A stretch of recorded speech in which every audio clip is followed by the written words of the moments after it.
everybody, it's Stell. Welcome to my goblin nest here. No judging. This is how I live.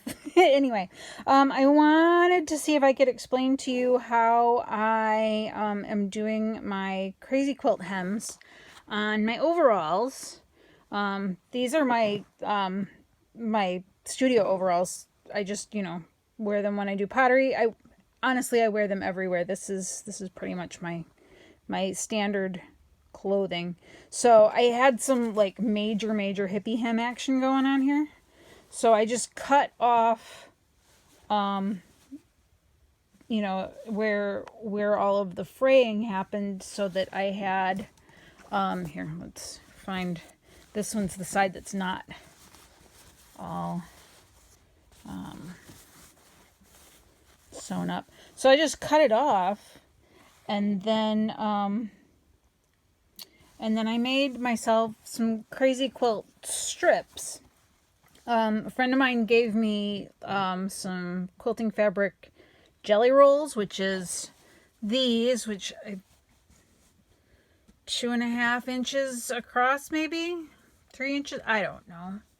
Yeah, it looks like about 2.5 inches. And so, I had these strips, so I just took a strip that was the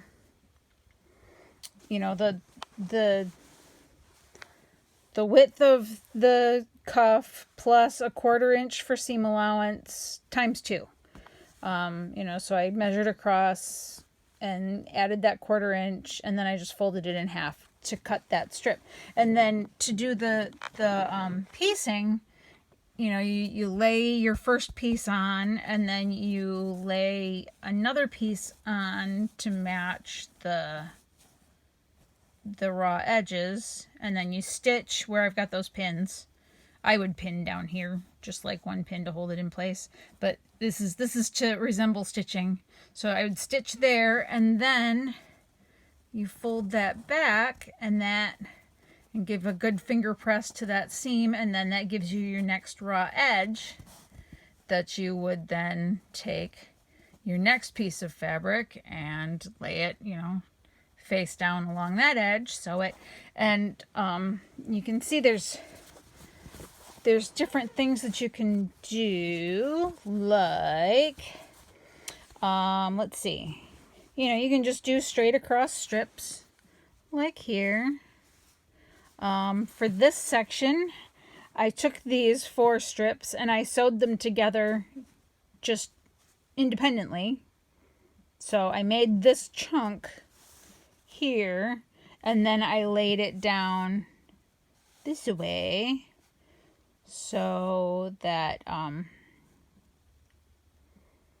let's see, was it that way? No, it was this way.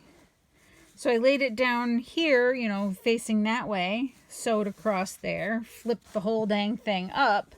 So it only got quilted down, and sewed down after I had everything all in place, and that's what I'm working on right now, is there.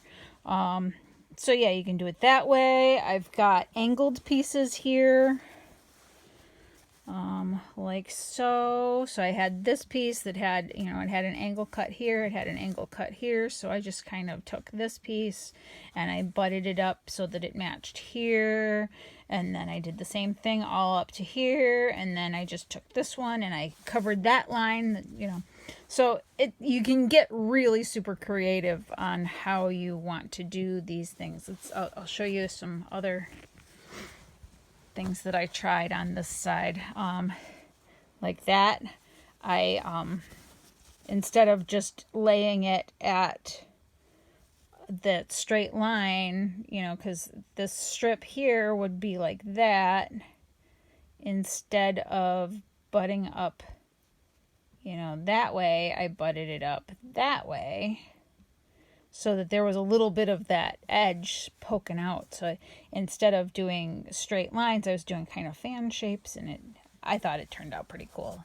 So then it went around like that, and then let's see, what else did I try?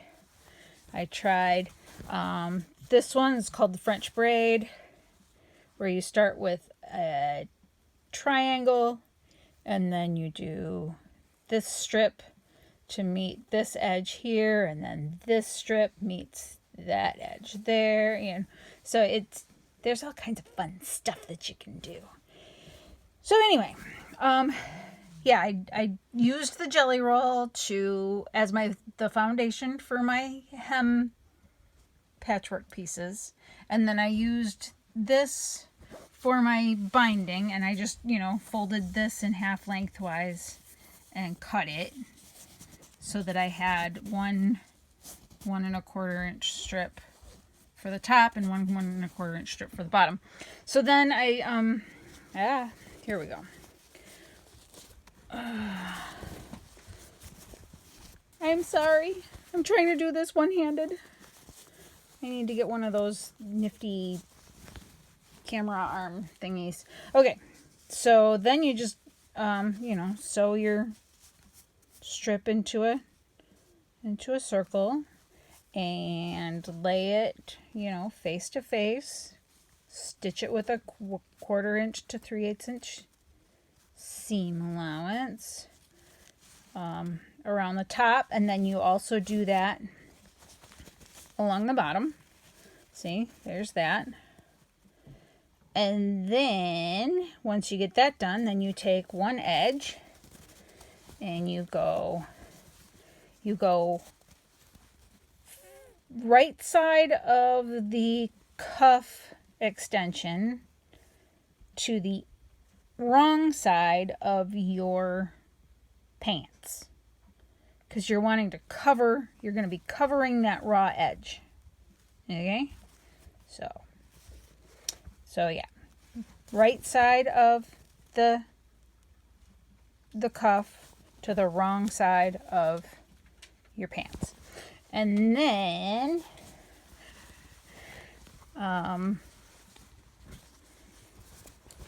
all you have to do is pin up your edges, so you would, get that. See how it butts up against? There's your one seam, there's your other seam. So then you just fold that up so it butts up against like that, and then you can pin it just right in that channel, and that will be where you do your first line of stitching, is along that channel.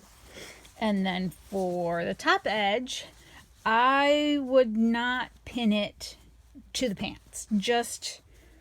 You're just gonna fold that top edge over and pin it. You don't need to hide the raw edge or anything. You're gonna be sewing that raw edge into your quilting, and so it won't even show when you're done. So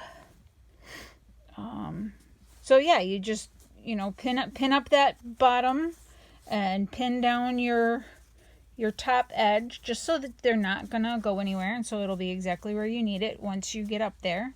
And then let's find the finished edge. So then I just took regular old sewing thread and my regular old sewing needle, and I sewed a line of running stitch along this edge, and then I went up about 1/4 and I sewed another line across, and then I went up about to about half, and I sewed another line across, and you can see they're not even.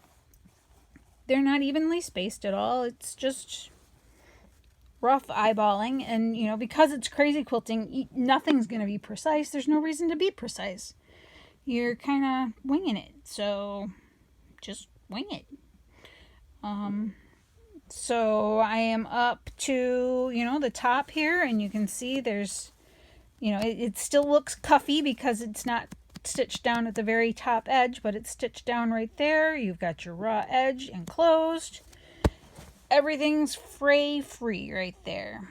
So all I have to do now is finish this little bit of stitching across here to here, and I will be done with this side. Then I have to do the other side.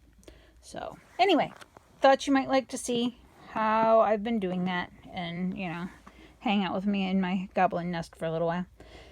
I'm gonna have the coolest overalls ever when these are done. All right, that is it, and hope you found this fun and informative, and I want to see some of your fun mending when you're done. Thanks. Bye.